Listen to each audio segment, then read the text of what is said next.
Good afternoon and welcome to Fast Horses Today. This is a special edition, the Preakness edition. We're going to talk about the Preakness, which is it's over 48 hours away from the time of this recording. It's going to be run on Saturday, May 18th at Pimlico Race Course in Baltimore. So it's the 13th race of their marathon card there on Saturday. Mile and 3/16. They start at the top of the stretch there at Pimlico. And let's get started. Talk about the horses here. So the one horse is Mugatu. Mugatu is one of the long shots in the field.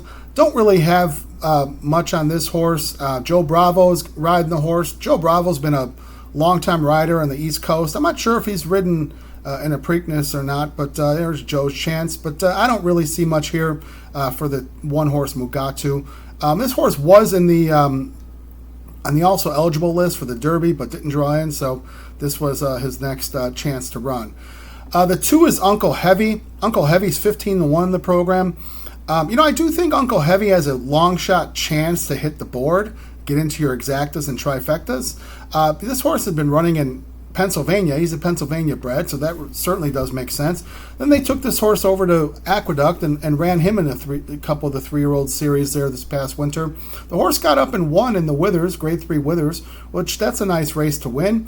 And it was a muddy track that day, so if there is some moisture in the track, it shouldn't hurt this horse's chances. Certainly gets a great rider in Irad Ortiz. So I think Uncle Heavy can hit the board, and I'll mention more about him a little bit later. The 3 horses Catching Freedom. Catching Freedom is the co-second choice at 7-2. And you might remember this horse was getting a lot of attention in the Kentucky Derby run-up. This was the 4 horse that day. I know a lot of people picked Catching Freedom. We're expecting a big run out of Catching Freedom. He ran a pretty good race. He was 8-1 and ended up coming 4th that day. Flavian Pratt. Pratt takes the call again. This horse certainly ran a good race, and I thought he had a really nice trip. I think that Pratt put a really good ride on this horse, and it just simply wasn't good enough, to beat the top 3. But could certainly be a factor here in the Preakness. This is a lighter field, a lot smaller field with only 8 horses here. So Catching Freedom does deserve a look at 7-2, but I'm not going to pick him to win, but I do feel he can hit the board in your exactas, your trifectas, or if you're playing superfectas. That's the 3 horse 7-2 Catching Freedom.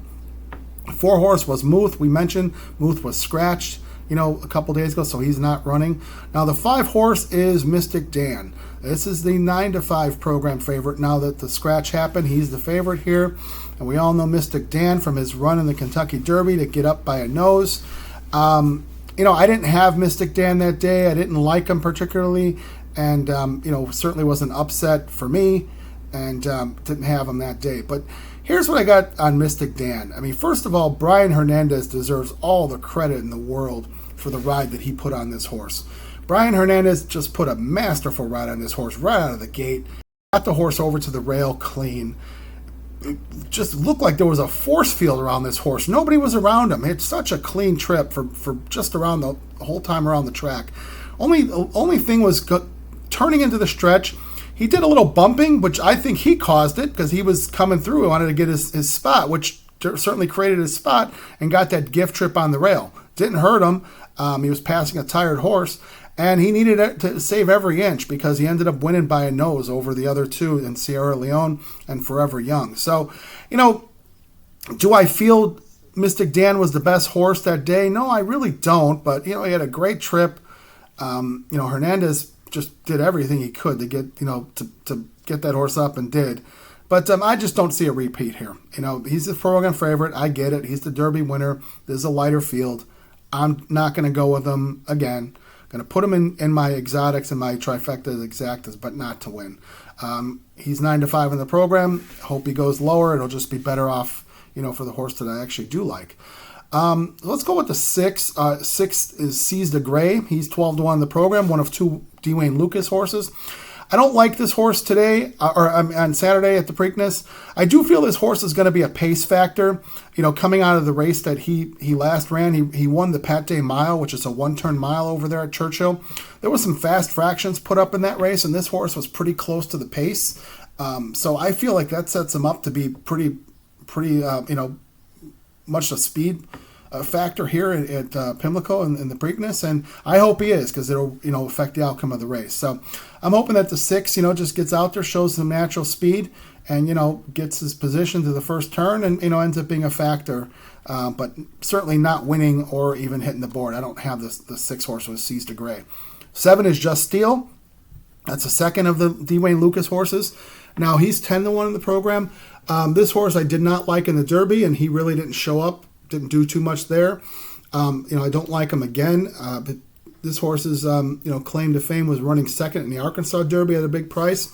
That's what qualified him for the Kentucky Derby. That's great. He was able to run in that race, and Lucas is bringing him back out here again. But I just don't see much here in Just Steel, so I don't have him in any of my selections here. Now, the 8 horse was Tuscan Gold. 8 horse is my selection for the Preakness. This horse is 4-1 in the program. As a third choice. Comes out of the Chad Brown barn for Tyler Gaffleone. And if that sounds familiar, yeah, Chad Brown and Gaffleone were the same combination that had Sierra Leone in the Kentucky Derby. So here's why I like Tuscan Gold. I feel like Tuscan Gold looks eerily similar to Cloud Computing, who Chad Brown won with a few years back in the Preakness. It was a kind of a lightly raced horse, was improving, and really showed up on that day and won, and won at a pretty good price. So I see Tuscan Gold kind of similar here. Horse 1 is maiden at Gulfstream Park by daylight, which, that's always nice, but really the race I like is the Louisiana Derby. I thought that Louisiana probably was producing the best horses, the best 3-year-olds this season going into this Triple Crown Series. I thought so in the Derby, and it certainly proved to be true with their horses running pretty well. Tuscan Gold ran third in the Louisiana Derby and got beat by Catching Freedom. But this horse was really wide in his, in his run into the clubhouse turn. It was wide the whole time, wide into the stretch, and still ended up running on for third. It had Tyler Gaffleone on the horse that day. Gaffleone takes the call again. I just thought the horse ran with a ton of energy and just, ran a big race. And I think it sets him up nicely for this race here, the Preakness. Now, this horse was entered last week in the Peter Pan over at Aqueduct.